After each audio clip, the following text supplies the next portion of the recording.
Malam itu, di sebuah desa yang dikelilingi sawah dan hutan bambu, suasana sore berubah perlahan menjadi remang. Langit yang tadinya oranye keemasan mulai dilapisi awan kelabu, dan suara azan maghrib mulai terdengar dari kejauhan. Angin sore berhembus pelan, membawa aroma tanah basah bercampur wangi asap dapur rumah-rumah desa. Di sebuah rumah kayu sederhana, seorang gadis bernama Putri baru saja pamit dari rumah temannya. Ia tahu, orang-orang desa sering mengingatkan untuk tidak berjalan sendirian saat maghrib, apalagi melewati jalan kecil di pinggir hutan bambu. Katanya, waktu maghrib adalah saat di mana makhluk halus berkeliaran, mencari jiwa-jiwa yang lengah. Tapi Putri merasa itu hanya cerita untuk menakut-nakuti anak-anak. Putri berjalan santai, membawa tas kecilnya. Jalan setapak yang ia lalui hanya selebar 1 meter, di kiri kanannya terbentang sawah gelap yang mulai tertutup kabut tipis. Suara jangkrik mulai menggantikan kicauan burung yang mendadak hilang begitu saja. Udara terasa lebih dingin dari biasanya. Awalnya ia tidak begitu peduli, sampai ia sadar, langkah kakinya sendiri terdengar aneh. Ada suara lain yang mengikuti. Tap, tap, tap. Persis seperti langkahnya, tapi sedikit lebih lambat. Ia menoleh ke belakang. Tidak ada siapa-siapa, hanya kabut yang makin tebal dan batang-batang padi yang bergoyang pelan. Ia melanjutkan jalan, mencoba mengabaikan rasa tidak nyaman itu. Tapi beberapa detik kemudian, telinganya menangkap suara lain, bisikan, lirih sekali, seperti seseorang memanggil namanya. Putri, suaranya panjang, bergetar, dan terdengar begitu dekat. Jantungnya mulai berdegup kencang. Ia mencoba meyakinkan diri bahwa itu hanya suara angin. Namun tiba-tiba, di ujung jalan, ia melihat sesuatu, sebuah bayangan tinggi, berdiri diam di tengah kabut, tubuhnya kurus menjulang, dan kepalanya sedikit miring seperti sedang memperhatikannya. Putri berhenti.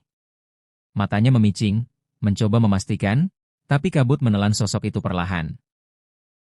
Ia menelan ludah, lalu mempercepat langkah. Setiap beberapa meter, ia merasakan tatapan dari arah hutan bambu di sisi kanannya. Dari sela-sela batang bambu yang rapat, tampak 2 titik merah berkilat, seperti mata yang menyala. Putri berusaha tidak melihat, tapi matanya tak sengaja kembali ke arah itu. Dan kali ini, ia jelas melihat sosok perempuan tinggi dengan rambut panjang menjuntai sampai tanah. Wajahnya pucat, mulutnya menganga lebar tanpa suara, hanya menatapnya. Putri panik, ia berlari. Nafasnya terengah-engah, kakinya hampir tersandung. Tapi semakin ia berlari, jalan itu terasa tidak berujung. Rumah-rumah desa yang harusnya sudah terlihat kini tak ada, hanya sawah dan kabut di mana-mana. Azan maghrib yang tadi terdengar jelas kini terasa seperti menjauh.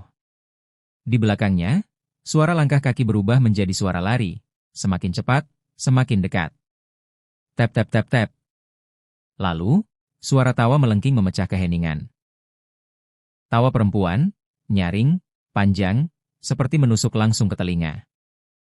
Putri menutup telinga sambil berlari, tapi suara itu tak hilang. Kabut kini semakin tebal, dan tiba-tiba, di depannya, jalan bercabang jadi 2. Ia memilih kiri tanpa berpikir. Tapi yang terjadi berikutnya membuat darahnya membeku.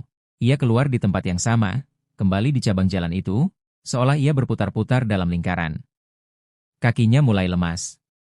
Di tepi jalan, ia melihat sesosok anak kecil duduk membelakanginya, bahunya berguncang seperti sedang menangis. Dengan suara terbata-bata, Putri berkata, "Dik, kamu kenapa?" Anak itu berhenti menangis, lalu kepalanya berputar perlahan, terlalu jauh.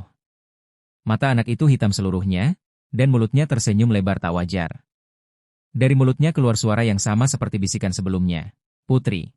Suara itu berubah menjadi jeritan keras, dan tiba-tiba tubuh anak itu menghilang, berganti menjadi bayangan hitam yang melesat ke arah Putri. Putri menjerit dan kembali berlari, tapi tubuhnya seperti makin berat.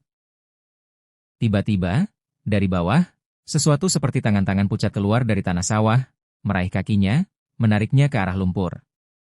Ia berusaha menendang dan melepaskan diri, tapi tarikan itu semakin kuat. Lumpurnya dingin, licin, dan berbau busuk. Di depannya, dari dalam kabut, sosok perempuan tinggi itu muncul lagi, kali ini lebih dekat. Rambutnya tergerai menutupi wajah, tubuhnya bergerak tersentak-sentak, dan dari celah rambutnya terdengar napas berat, "Hakakaha, hakakahaha." Putri berusaha berteriak minta tolong, tapi suaranya seakan hilang. Tangan-tangan itu kini menariknya sampai lutut. Perempuan itu semakin mendekat, dan saat jaraknya tinggal 1 langkah, ia mengangkat kepalanya perlahan. Wajahnya, bukan wajah manusia lagi. Kulitnya terkelupas, matanya kosong, dan dari mulutnya keluar suara seperti serangga berdengung. Ia mengulurkan tangannya yang panjang, kuku-kukunya tajam, lalu meraih wajah putri. "Kamu, ikut aku," bisiknya dengan napas busuk yang membuat putri hampir muntah. Dalam sekejap, kabut menelan segalanya. Tidak ada lagi suara, tidak ada lagi sawah atau jalan. Hanya gelap dan dingin. Saat kabut mulai mereda, jalan kecil itu terlihat kosong. Tidak ada putri, tidak ada tanda-tanda keberadaannya. Hanya tas kecilnya yang tergeletak di tanah, basah oleh lumpur, dan di kejauhan, suara langkah kaki pelan, tap, tap, tap, yang terus terdengar setiap kali maghrib tiba di desa itu. Konon, kalau kamu lewat jalan itu saat maghrib, kadang kamu akan mendengar bisikan lirih yang memanggil namamu, persis seperti yang dialami putri malam itu.